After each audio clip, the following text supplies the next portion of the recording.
بسم اللہ الرحمن الرحیم۔ ہمارا آج کا سبق بھی گزشتہ سبق کی طرح بہت ہی اہمیت کا حامل ہے۔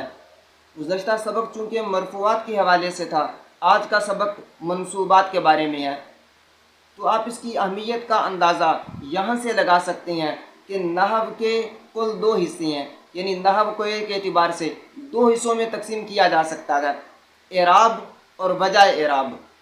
اعراب کا مطلب کہ کہاں پر کون سا اعراب پڑھنا ہے، اور وجہ اعراب کا مطلب کہ جو اعراب پڑھا گیا اس کی وجہ کیا ہے، یعنی اگر مرفوع ہے تو کیوں، منصوب ہے تو کیوں، مجرور ہے تو کیوں، اسے وجہ اعراب کہتے ہیں۔ تو یہ جو دوسرا حصہ ہے نحو کا وجہ اعراب والا، اس کو مرفوعات، منصوبات اور مجرورات نے اس کا احاطہ کر رکھا ہے۔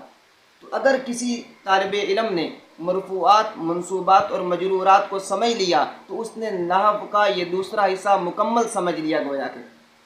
تو مرفوعات گزشتہ سبق میں گزر چکی ہیں، امید آپ لوگوں کو سمجھ آ گئی ہوگی، اور مجرورات وہ تو انتہائی آسان ہیں، میں ابھی ان کو دہرا دیتا ہوں۔ مجرورات، کوئی بھی اسم کلام عرب میں مجرور ہو تو اس کی دو ہی وجہ ہو سکتی ہیں، یا تو وہ مضاف الیہ کی وجہ سے مجرور ہوگا یا حرف جر کی وجہ سے مجرور ہوگا۔ اگر آپ کو مضاف الیہ کو پہچاننا مشکل ہو رہا ہے تو آپ دیکھیں اس سے پہلے حرف جر ہے یا نہیں، حرف جر ہو تو ٹھیک، مگر نہ مضاف الیہ ہونے کی وجہ سے مجرور ہوگا۔ ہاں کبھی تابع ہونے کی وجہ سے بھی ہوگا، اس کی تفصیل انشاءاللہ پھر کسی سبق میں آئے گی۔ تو آج کا سبق ہمارا منصوبات کے بارے میں ہے، چلتے ہیں ہم سبق کو شروع کر دیتے ہیں۔ تو دوستوں، منصوبات کو پہچاننے کا آسان طریقہ یہ ہے کہ آپ منصوبات کو تقسیم کر لیجئے دو حصوں میں۔ منصوبات کل 12 ہیں، یعنی کوئی بھی منصوب اسم کلام عرب میں وہ ان 12 منصوبات سے باہر نہیں ہوگا۔ تو کل 12 ہیں، ان میں سے 5 خاص ہیں اور 7 عام ہیں۔ تو خاص ہونے کا مطلب آپ کو مرفوعات میں سمجھ آ چکا ہوگا، میں اسے دوبارہ ریپیٹ کر دیتا ہوں۔ خاص ہونے کا مطلب یہ ہے کہ وہ خاص علامت، نشانی اور مخصوص الفاظ کے ساتھ آتے ہیں۔ جب تک وہ مخصوص الفاظ نہیں پائے جائیں گے تو یہ جو 5 خاص منصوبات ہیں یہ بھی نہیں پائے جائیں گے۔ مثال سے بات اچھی طرح واضح ہو جائے گی۔ مثال کے طور پر حروف مشبہ بالفعل، ان کا اسم منصوب ہوتا ہے، تو جب تک آپ کو عبارت میں کوئی حرف مشبہ بالفعل نظر نہیں آ جاتا، آپ کسی منصوب اسم پر حرف مشبہ بالفعل کے اسم ہونے کا حکم نہیں لگا سکتے۔ اسی طرح افعال ناقصہ، ان کی خبر منصوب ہوتی ہے، تو جب تک آپ کو عبارت میں فعل ناقص نظر نہ آئے تو آپ کسی منصوب اسم پر فعل ناقص کی خبر ہونے کا حکم نہیں لگا سکتے۔ یہ خاص ہونے کا مطلب تھا۔ تو 5 خاص ہیں، ان کی پہچان کا طریقہ یہ ہے کہ 2 چیزوں کی خبر منصوب ہوتی ہے اور 2 چیزوں کا اسم منصوب ہوتا ہے۔ افعال ناقصہ اور ما ولا المشبہتین بلیسا، ان دونوں کی خبر منصوب ہوتی ہے۔ کان اللہ علیما حکیما اور ما زید قائما، اور حروف مشبہ بالفعل اور لا نفی جنس، ان دونوں کا اسم منصوب ہوتا ہے۔ ان اللہ غفور الرحیم اور لا غلام رجل ظریف فی الدار۔ اور 5واں جو ان خاص میں سے ہے وہ ہے مستثنی، تو مستثنی بھی منصوب ہوتا ہے۔ اب ہم چلتے ہیں جو 7 عام ہیں ان کو پہچاننے کا کیا طریقہ ہے۔ جو 7 عام ہیں پہلے میں ان کو دہرا دیتا ہوں: حال، تمییز اور مفاعل خمسہ۔ تو ہم تمییز کی پہچان کو شروع کرتے ہیں۔ تمییز کی پہچان کا کیا طریقہ ہے؟ تو ابتداءً آپ یوں سمجھیں آسانی کے لیے، ایک وہ رسمی تقسیمات ہیں، میں وہ نہیں کر رہا ہوں۔ تمییز کی آپ 2 قسمیں بنا سکتے ہیں۔ ایک وہ تمییز ہوتی ہے جس کا ممیز لفظوں میں مذکور ہوتا ہے، اور ایک وہ تمییز ہوتی ہے جس کا ممیز لفظوں میں مذکور نہیں ہوتا۔ مثالوں سے بات واضح ہو جائے گی۔ ہم پہلی قسم کی طرف آتے ہیں۔ تو پہلی قسم تمییز کی جس کا ممیز لفظوں میں مذکور ہوتا ہے وہ کون سی تمییز ہوتی ہے؟ دیکھیں، گنتی کے کسی بھی عدد کے بعد وزن کرنے کے، پیمائش کرنے کے یا ناپنے کے کسی بھی آلہ کے بعد جو اسم آتا ہے تو وہ ہمیشہ تمییز ہوتا ہے۔ گنتی کی مثال: انی رأیت احد عشر کوکبا، تو کوکبا یہ تمییز گیا۔ اندی رطلانی زیتن، میرے پاس 2 لیٹر تیل گیا، تو دیکھیں لیٹر، کلو یہ ناپنے کے آلے ہیں۔ پیمائش کرنے کا آلہ، مثلا ما فی السماء قدر راحت سحابا، آسمان میں ہتھیلی کے برابر بھی بادل نہیں ہے، تو دیکھیں یہ جو ہاتھ ہے ہتھیلی ہے یا ہاتھ ہے، ہم اسے عام طور پر چیزوں کی پیمائش کے لیے ہم اس کو استعمال کرتے ہیں، اسے ہم اندازہ لگاتے ہیں۔ مثلا ہم کہتے ہیں کہ فلاں چیز ہاتھ کے برابر ہے یا کچھ بڑی ہے یا چھوٹی ہے وغیرہ۔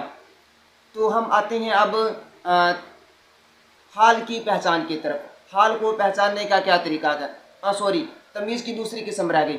تو تمیز کی دوسری قسم جس کا ممیز لفظوں میں مذکور نہیں ہوتا، تو دیکھیں اس کی پہچان یہ ہے کہ اگر کسی فعل کے وقوع کی یا صدور کی، یعنی کسی فعل کے واقع ہونے کی متعدد صورتیں اگر ممکن ہو، تو اس فعل کے بعد جو اسم منصوب ہو کر آتا ہے وہ بھی تمیز بنتا ہے۔ مثال کے طور پر ربی زدنی علما، تو دیکھیں اس میں زدنی، زیادہ یزیدو، یہ ایک فعل ہے۔ اب اس زیادتی کی کئی صورتیں ہو سکتی ہیں، یعنی اس فعل کے زیادتی والے فعل کے وقوع کی کئی صورتیں ہو سکتی ہیں۔ آپ کو ترجمے سے بات واضح ہو رہی ہوگی، ربی زدنی علما، اے اللہ مجھ میں اضافہ فرما۔ اب دیکھیں اس میں ایک ابہام پیدا ہو گیا۔ اب اس زیادتی کی، اس اضافہ کی کئی صورتیں ممکن ہیں۔ کیا مطلب؟ کہ مجھ میں اضافہ فرما، مطلب میرے جسم میں اضافہ فرما، جسم کے اعتبار سے، حسن کے اعتبار سے، قد و قامت کے اعتبار سے، کس اعتبار سے اضافہ فرما مجھ میں؟ تو علم نے آ کر واضح کر دیا کہ قد و قامت کے اعتبار سے نہیں، حسن و جمال کے اعتبار سے نہیں، بلکہ علم کے اعتبار سے اضافہ فرما۔ تو آپ نے دیکھا زدنی، یہ زد جو امر کا صیغہ ہے، اس کے وقوع کی، اس فعل کی کئی صورتیں چونکہ ممکن تھی، تو علم نے آ کر اس ابہام کو دور کر دیا۔ اسی طرح طاب زید نفسا، زید اچھا ہے اپنی ذات کے اعتبار سے۔ اب اس میں دیکھیں یہ جو تابا یتیب والا فعل ہے، اس کا معنی اچھا ہونا، تو یہ جو اچھا ہونے کی نسبت کی گئی ہے زید کی طرف، اس میں اچھا ہونے کی کئی صورتیں ہو سکتی ہیں، کئی اسباب ہو سکتی ہیں، کئی وجوہات ہو سکتی ہیں۔ تو اس میں بھی ابہام پیدا ہو گیا کہ زید کس اعتبار سے اچھا ہے، تو یہاں بھی تمیز کی ضرورت تھی۔ تو ابن اور نفسن نے آ کر اس نسبت میں جو ابہام تھا، جو زید کی طرف اچھا ہونے کی نسبت کی گئی ہے، اس میں ابہام تھا، اس کا سبب اور اس کی وجہ کیا ہے، تو تمیز نے آ کر اس ابہام کو دور کر دیا کہ زید اچھا ہے نفسن اپنی ذات کے اعتبار سے، یا ابن اپنے باپ کے اعتبار سے۔ تو یہ تمیز کی دو قسمیں ہوئیں۔ آپ نے دیکھا کہ پہلی قسم میں ممیز لفظوں میں مذکور تھا، کبھی عدد کی صورت میں، کبھی کسی وزن یا پیمائش کرنے کے آلہ کی صورت میں، لیکن اس دوسری قسم میں ممیز صراحتاً لفظوں میں مذکور نہیں ہے، بلکہ جو فعل کی، فاعل یا مفعول کی طرف نسبت کی گئی ہے اس میں ابہام تھا۔ تمیز نے اس ابہام کو دور کیا ہے، ممیز صراحتاً لفظوں میں مذکور نہیں ہے۔ اب ہم آتے ہیں مفاعل خمسہ کی پہچان کی طرف۔ تو مفاعل خمسہ میں سے ہم سب سے پہلے مفعول معہو کی بات کر لیتے ہیں۔ تو یاد رکھیں مفعول معہو کلام عرب میں انتہائی قلیل الاستعمال ہے، اور ہمیشہ اس واو کے بعد آتا ہے جو مع کے معنی میں ہوتی ہے۔ اس کی مشہور مثال ہے جاء البرد والجبات۔ اب یہ جبات یہ مفعول معہو ہے، چونکہ یہ ایسی واو کے بعد ہے جو واو مع کے معنی میں ہے، تو اس کی پہچان انتہائی آسان ہے، یعنی یہ ہمیشہ واو و معنی مع کے بعد آئے گا۔ باقی رہے مفاعل اربعہ، تو ان میں سے جو دو مفعول ہیں وہ ہمیشہ مصدر ہوتے ہیں، مفعول مطلق اور مفعول لہو۔ پھر اگر یہ مصدر جو آپ کے سامنے آیا ہے یہ ما قبل والے فعل کے ہم معنی ہو تو یہ مفعول مطلق ہوگا، وگرنہ مفعول لہو ہوگا۔ جیسے ضربت ضربن، اب ضربن مصدر ہے لیکن ما قبل والے فعل کے ہم معنی ہے تو یہ مفعول مطلق ہوگا۔ ضربتہ تعدیباً، میں نے اس کو ادب سکھانے کے لیے مارا، تو اب اس میں تعدیباً مصدر ہے باب تفعیل کا، لیکن یہ ما قبل والے فعل کے معنی میں نہیں ہے چونکہ تو یہ مفعول لہو ہوگا۔ باقی رہے مفعول بہ اور مفعول فیہ۔ تو مفعول فیہ جو ہے اس کی پہچان یہ ہے کہ مفعول فیہ ہمیشہ ظرف زمان یا ظرف مکان ہی ہو سکتا ہے، یعنی آپ اس کے مفہوم میں کچھ غور و فکر کریں گے کہ وہ ما قبل والا فعل اس مفعول میں، یعنی اس ظرف زمان یا مکان میں واقع ہو رہا ہو اور اس میں اس فعل کو قبول کرنے کی صلاحیت بھی موجود ہو۔ مثلا نمت باریحتاً، میں گزشتہ رات سویا۔ اب دیکھیں باریحہ گزری ہوئی رات کو کہا جاتا ہے، تو اس میں نوم والا فعل اس میں واقع ہو رہا ہے، اور اس باریحتاً میں اس نوم والے فعل کو قبول کرنے کی صلاحیت بھی موجود ہے۔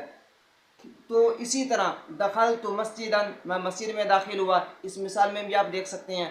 تو اگر ان مفاعل اربعہ میں سے کوئی نہ ہو تو لا محالہ وہ مفعول بھی ہوگا۔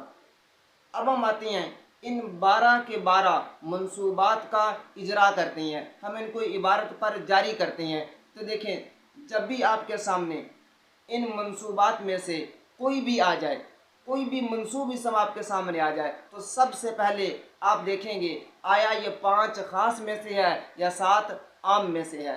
اگر خاص میں سے ہے تو پھر وہ 5 جو خاص ہیں ان میں سے کون سا ہے، اور اگر عام میں سے ہے تو حال ہے یا تمیز ہے۔ اگر حال اور تمیز نہیں ہے تو پھر مفاعل اربعہ میں سے کون سا مفعول ہے۔ کس طریقے سے آپ ان 12 منصوبات کو پہچانیں گے؟ امید ہے کہ آپ لوگوں کو منصوبات سمجھ میں آ چکی ہوں گے۔